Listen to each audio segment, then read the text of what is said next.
तुम्हें तो बस पैसों की पड़ी है, उसे तो बस खाने की पड़ी है, तुम्हें तो बस सोने की पड़ी है। ऐसे जुमले हम अपनी डे टू डे लाइफ यानी रोज़मर्रा ज़िंदगी में दूसरों से ज़रूर सुनते हैं या खुद बोलते हैं अपने डे टू डे लाइफ में। इन जुमलों के लिए इंग्लिश का ये स्ट्रक्चर यूज़ होता है। ऑल के बाद आ जाया करेगा सब्जेक्ट के बाद हमें यूज़ करना है क्या ये मेन वर्ब है और ये सब्जेक्ट या टेंस के मुताबिक चेंज हो भी सकता है। इसके बाद हमें यूज़ करना है अबाउट एज और अबाउट एज के बाद आ जाया करेगा नाउन या वर्ब प्लस आईएनजी। इस स्ट्रक्चर को अच्छी तरह समझने के लिए कुछ मिसालें देखते हैं। तुम्हें तो बस पैसों की पड़ी है, यानी तुम्हें तो बस पैसों की पड़ी रहती है, हर वक्त पैसों के पीछे पड़े रहते हम। All you care about is money, all you care about is money ये नाउन है। One more example for better understanding, उसे तो बस खाने की पड़ी है। All he cares about is food, all he cares about is food. Next example for better understanding, तुम्हें तो बस सोने की पड़ी है, यानी तुम्हें तो बस सोने की पड़ी है, हर वक्त सोने के पीछे पड़ी रहती हूँ। All you care about is sleeping, all you care about is sleeping. Sleeping ये वर्ब प्लस आईएनजी है जिसको जर्म या वर्बल नाउन भी कहा जाता है। One more example for better understanding, उसे तो बस तुमसे मिलने की पड़ी है। All she cares about is meeting you, all she cares about is meeting to you. One more example for better understanding, तुम्हें तो बस खेलने की पड़ी है। All you care about is playing, all you care about is playing. One more example for better understanding, उसे तो बस चावल पकाने की पड़ी है। All she cares about is cooking rice, all she cares about is cooking what rice. One more example for better understanding, तुम्हें तो बस वहाँ जाने की पड़ी है। all you care about is going there, all you care about is going there. One more example for better understanding, तुम्हें तो बस बर्तन धोने की पड़ी है। all you care about is washing dishes, all you care about is washing dishes. उसे तो बस तुमसे मिलने की पड़ी है, उसे तो बस तुमसे मिलने की पड़ी है। all she cares about is meeting to you, all she cares about is meeting to you. और आखिर में ये दो जुमले आपके लिए कमेंट सेक्शन में इनका जवाब ज़रूर देना।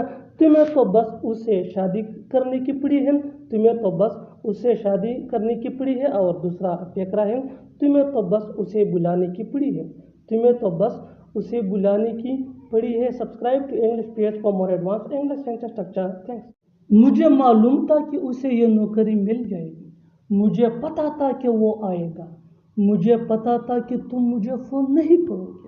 इस लेसन के अंदर आप सीखने जा रहे हैं कि कब और कहाँ ऐसे फ़िक्रे अंग्रेज़ी ज़ुबान में बोले जाते हैं।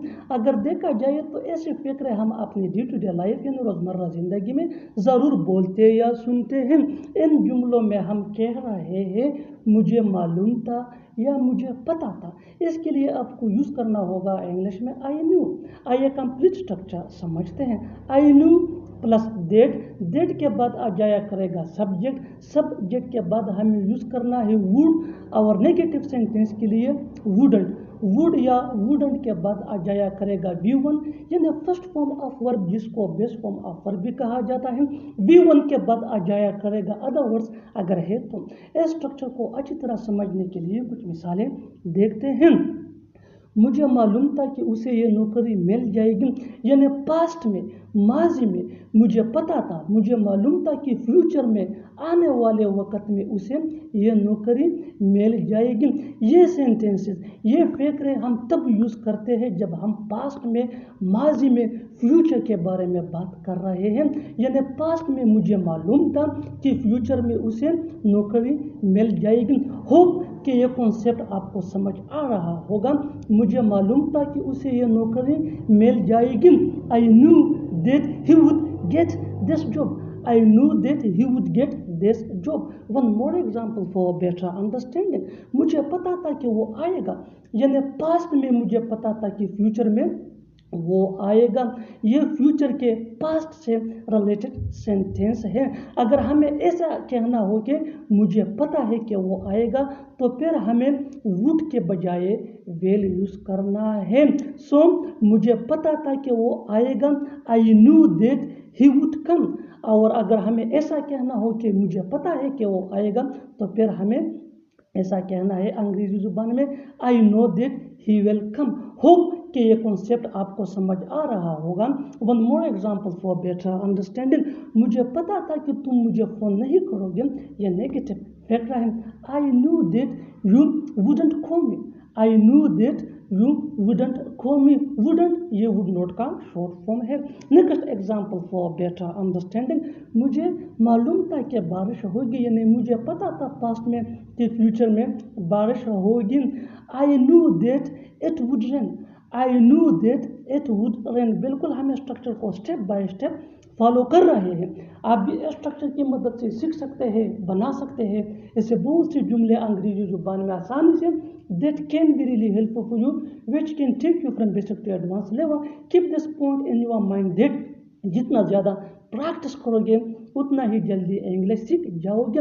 मुझे पता था कि वो मैच जीतेगा, आई knew that he would win the match, I knew that he would win the match. One more example for better understanding, मुझे पता था कि तुम उससे शादी नहीं करोगे, आई knew that you wouldn't marry her, I knew that you wouldn't marry her.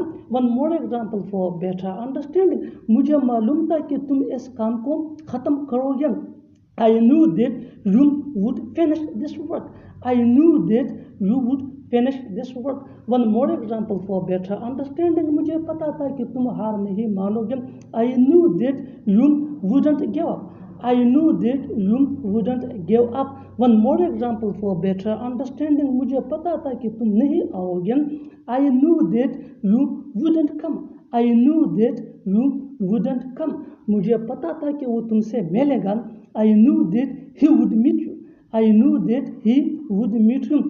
और आखिर में ये दो फ़करात आपके लिए, कमेंट सेक्शन में इसका जवाब ज़रूर देना। मुझे पता था कि तुम उसे नहीं बुलाओगे, मुझे पता था कि तुम उसे नहीं बुलाओगे। दूसरा फ़करा है, मुझे पता था कि हम नहीं जाएंगे, मुझे पता था कि हम नहीं जाएंगे। Subscribe to English page for more advance English sentence structure. Thanks. मैंने उसे फ़ोन पर बातें करते हुए देखा, उसने तुम्हें चोरी करते हुए देखा, तुमने उसे यहाँ आते हुए देखा। इन जुमलों के लिए इंग्लिश का ये स्ट्रक्चर यूज होता है, subject plus find plus object plus verb plus ING plus other words. Find ये मेन वर्ब है और ये टेंस या सब्जेक्ट के मुताबिक चेंज भी हो सकता है। अच्छी तरह समझने के लिए कुछ मिसालें देखते हैं। मैंने उसे फ़ोन पर बातें करते हुए देखा, I found him talking on the phone, I found him talking on the phone. उसने तुम्हें चोरी करते हुए देखा, he found you stealing, he found you stealing. जो करना है जल्दी करो, जो खाना है जल्दी खाओ, जहाँ जाना है जल्दी जाओ। इन जुमलों में हम कह रहे हैं जल्दी, इसके लिए आपको यूज करना होगा इंग्लिश में क्विकली। आइए कंप्लीट स्ट्रक्चर देखते हैं। V1 यानी first form of verb plus WH words plus you want to plus V1 यानी first form of verb plus quickly. अच्छी तरह समझने के लिए कुछ मिसालें देखते हैं। जो करना है जल्दी करो, do what you want to do quickly, do what you want to do quickly. Do ये V1 है और व्हाट ये WH वर्ड्स है। जो खाना है जल्दी खाओ, eat what you want to eat quickly. क्या पता वो कहाँ है, क्या पता वो आएगा या नहीं, क्या पता हम मिले या न मिले। ऐसे जुमले हम अपने डे टू डे लाइफ यानी रोज़मर्रा ज़िंदगी में ज़रूर बोलते या सुनते हैं। इन जुमलों में हम कह रहे हैं क्या पता, इसके लिए आपको यूज़ करना होगा इंग्लिश में हु नोज़। आइए कंप्लीट स्ट्रक्चर देखते हैं। Who nose plus sentence. Sentence ये टेंस या सिचुएशन के हिसाब से चेंज होता रहेगा। हु नोज़ ये वही का वही रहेगा, विच मीन क्या पता। अच्छी तरह समझने के लिए कुछ मिसालें देखते हैं। क्या पता वो कहाँ है, who knows where he is, who knows where he is, क्या पता वो आएगा या नहीं। Who knows whether he will come or not, who knows whether he will come or not, क्या पता हम मिले या न मिले। Who knows whether we meet or not, who knows whether we meet or not. बिल्कुल हम इस स्ट्रक्चर को स्टेप बाय स्टेप फॉलो कर रहे हैं। अभी इस फार्मूले की मदद से सीख सकते हैं, बना सकते हैं ऐसे बहुत से जुमले अंग्रेजी जुबान में आसानी से, that can be really helpful for you. अच्छी तरह समझने के लिए एक और मिसाल देखते हैं, one more example for better understanding. क्या पता वो सच बोल रहा है या नहीं, क्या पता वो सच बोल रहा है या नहीं। Who knows whether he is speaking truth or not, who knows whether he is speaking truth or not. और आखिर में ये सेंटेंस आपके लिए, कमेंट सेक्शन में इसका जवाब ज़रूर देना। क्या पता उसकी शादी कब होगी, क्या पता उसकी शादी कब होगी। Subscribe to English PS for more advance English sentence structure. Thanks madam.